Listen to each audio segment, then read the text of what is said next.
Mic check 1 2. Mic check 1 2. Mic check 1 2. It's been a while, but I returned to make you smile.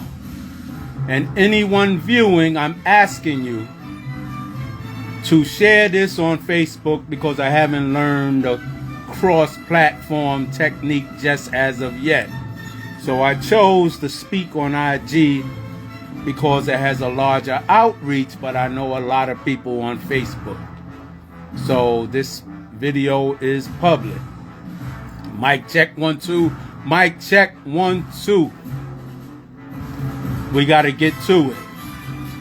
We got to get to it. Look. Who's to blame? As I scroll across the cyberverse and see all the Raider fans and personalities and podcasters, some of them famous, some of them just regular, true, authentic Raider fans who got it out the mud, rooting for this team year after year. All of your opinions and passion is respected. But yours truly, Black Thanos, who have a history of basically cutting to the chase and ascertaining the true nature of things and putting it in a way that even a fool can understand. The Raiders are 1-4. Who would have expected this? But then again, if you were honest with yourself and not biased by your allegiance or your loyalty to these colors, this team has been fundamentally flawed from the front office down to the field product that we saw today that got whipped by a tremendous margin in defeat, 40-6. I remember being in Atlanta in 2020 as the Raiders got stomped 44-6. However, back to today. Look, I believe and I dare to say it may be time for the old man, Pete Carroll, to take a nap. And I mean a permanent nap from employment. It also, I believe, may be time that the highest paid offensive coordinator in the history of the National Football League, Chip, a.k.a. Shit Kelly, find somewhere else to make his presence useful. There's a reason why Deshaun Jackson, Michael Vick, Jerome Brown, LaShawn McCoy, and other players had gripes and blatant criticisms of Chip Kelly.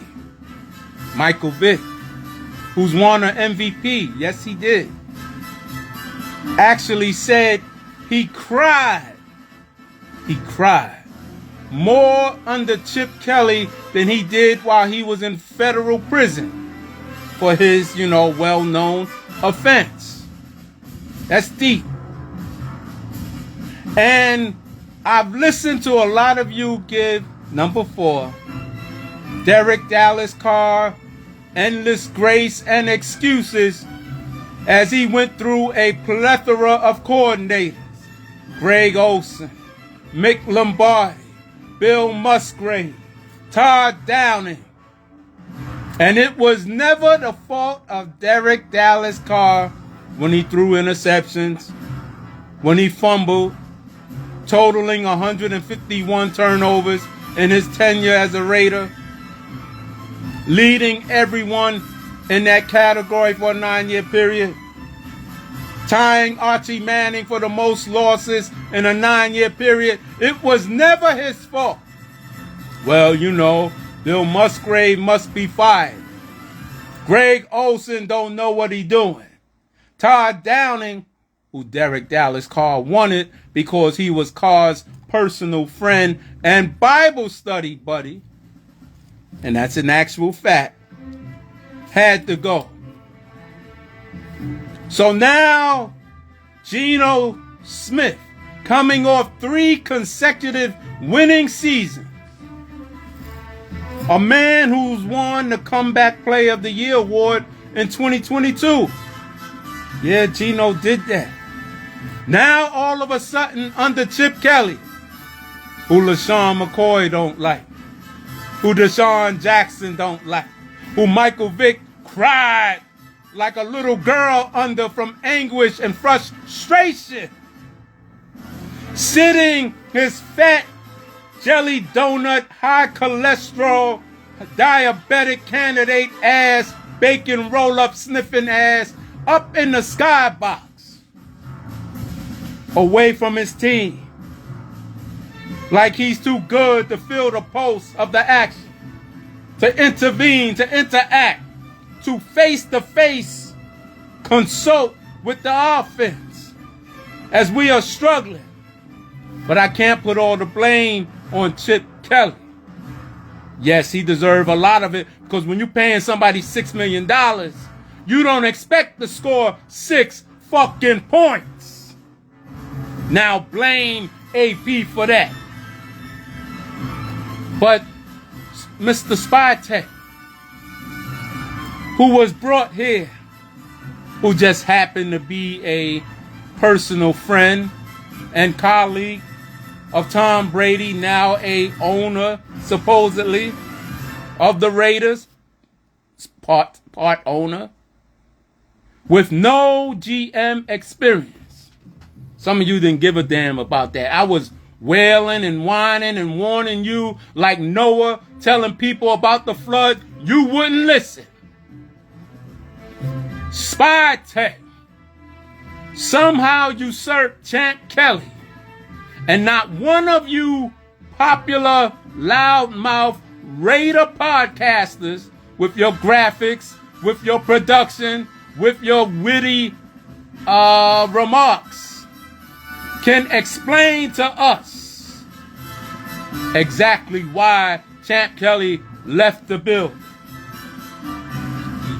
I know damn well some of you not going to say, well, Spytek was more qualified. In what?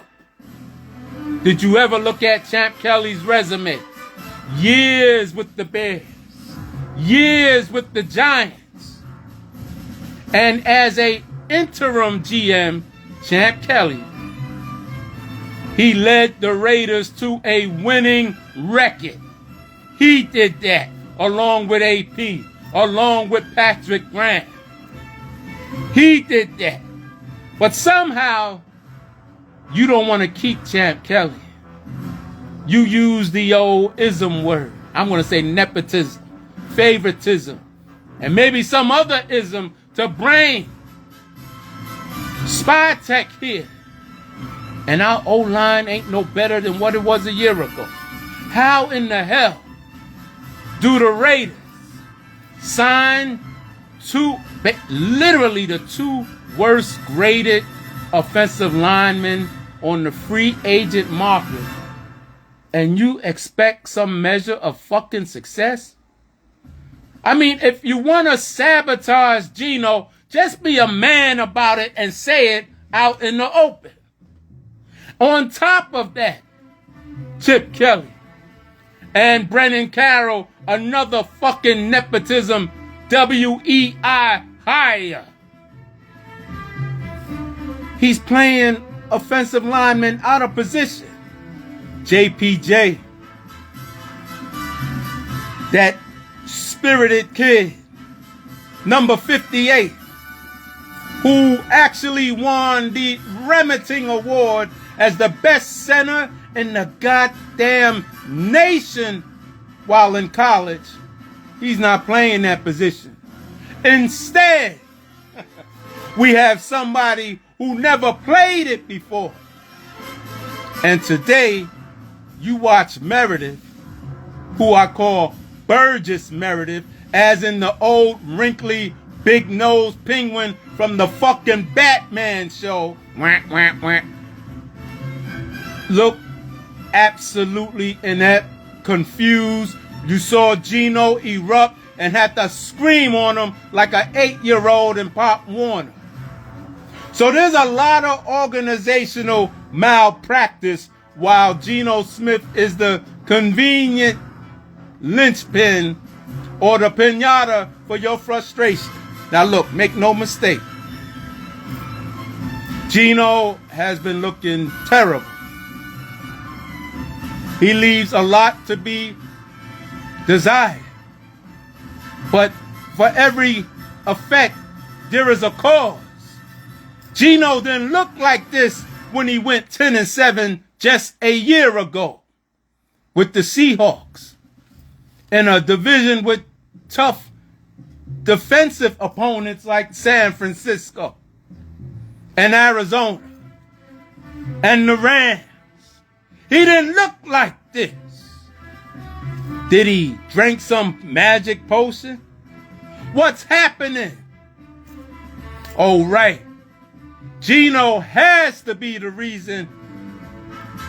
It can't be the offensive coordinator because that excuse only applies to Derek Dallas Carr.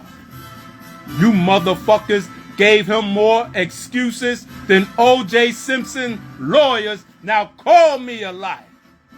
Look, I'm not absolving Geno. However, to scapegoat him as the supreme primary problem is disingenuous and portrays your bias or maybe hatred or your football fucking ignorance. A man who won Comeback Player of the Year. A man who played with the Seahawks whose O-line was 29th last year. Now all of a sudden he's like Mother Teresa, giving out charity and free footballs to everybody but Raiders. Hell, I remember, and then some of you are saying, well, it's time for Kenny Pickett. The last time I saw Kenny Pickett start a game, I don't follow his career, but the last time I seen Kenny Pickett start a game, Christmas Eve 2022, the 50th anniversary of the Immaculate Deception in Pittsburgh, Pennsylvania, as the Raiders went down there to play the Steelers on this magnificent, historic occasion. And Kenny Pickett beat a Raider team with 5 Pro Bowl players on the offense. Darren Waller, Hunter Renfrow, Devontae Adams, Josh Jacobs, Colton Miller, and hell, even Derek Dallas Carr has won that nomination a couple of times. Why or how did Kenny Pickett beat the Raiders? Oh, yes, because Derek Dallas Carr threw 3 interceptions. But it wasn't his fault. It's Geno's fault. It's Antonio Pierce's fault. Oh, some of you fucking hypocrites. Some of you agenda-driven, disingenuous, sly, subtle motherfuckers allowing outside political, philosophical, societal influences to tilt and affect the prism in which you view football and the Raiders in particular. Oh, Lord have mercy if Al Davis was still alive. If Al Davis was still alive. So we're 1-4 with the highest paid offensive coordinator in the history of football, and you can't score 1 fucking touchdown. Now, yes, let's be objective. Colton Miller was out. Brock Bowers was out. Mike Mayer, yes, once again, like he was a year ago with Antonio Pierce, is out.